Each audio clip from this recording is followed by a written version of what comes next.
Je m'appelle Jim, et j'ai fait l'erreur de chercher Deep Web sur Google un jour. J'ai vu sur Reddit des gens qui parlaient de cette chose appelée Tor, et qui nous permettait de naviguer sur le Deep Web. Les gens du poste parlaient des choses les plus bizarres qu'ils avaient pu voir au gré de leur navigation.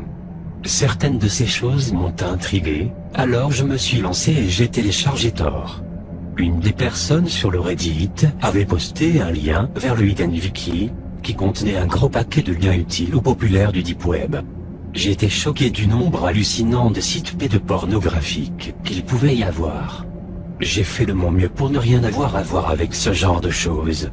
J'ai cliqué sur plusieurs liens, dont un qui m'a amené sur un site avec encore plus de liens appelés les pages noires.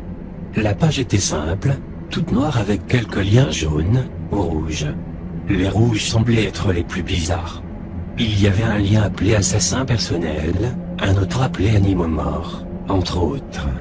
En lisant ce genre de lien, je me suis rendu compte à quel point le Deep Web était complètement fou.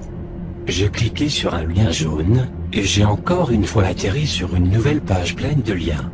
Ici, j'ai trouvé quelque chose qui avait l'air intéressant. Ça s'appelait le chat de la société secrète. J'ai cliqué dessus, et la page a mis beaucoup plus de temps que d'habitude pour charger. Je suis resté devant une page blanche pendant 2 bonnes minutes, avant de voir la page virer au noir et une chatbox apparaître. À côté de la chatbox il y avait un lecteur vidéo.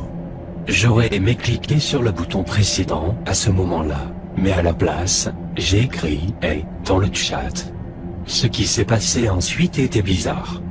Quelqu'un portant un masque, assis au milieu d'une pièce sombre apparut sur l'écran. J'ai cru que mon cœur allait s'arrêter quand j'ai vu qu'ensuite c'était mon visage qui était sur l'écran. Le site utilisait ma webcam à mon insu, alors qu'elle est habituellement éteinte. Je me suis camouflé en mettant mon pouce sur la webcam et j'ai essayé de fermer la page, mais à ce moment ma barre de tâches a disparu, ainsi que les boutons fermés, agrandir et minimiser en haut du navigateur.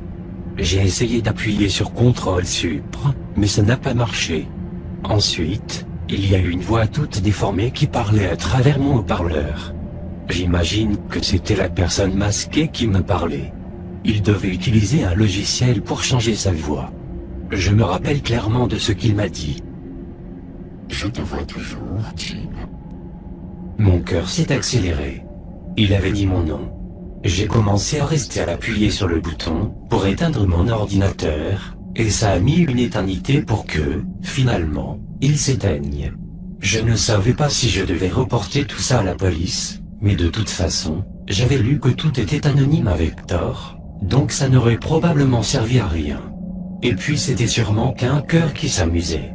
J'ai donc repris mes occupations normales après avoir supprimé Tor de mon ordinateur, mais environ 2 semaines plus tard, ma mère m'a donné une lettre qu'elle avait reçue pour moi. Il n'y avait pas d'adresse dessus, juste mon nom. J'ai ouvert l'enveloppe et déplié la lettre pour la lire. Il n'y avait que 3 mots, écrits en très grands caractères. Ne reviens pas. J'ai cru que j'allais vomir quand j'ai compris de quoi il en retournait. J'ai déchiré la lettre et l'ai jetée. Je n'ai pas appelé la police, car comme dit précédemment ça me semblait inutile. Je ne l'ai pas dit à ma mère non plus, car ça l'aurait fait paniquer. Je n'ai aucune idée de pourquoi ou comment ils ont eu mon adresse, et je suis terrifié à l'idée de les imaginer rôder tout près de chez moi.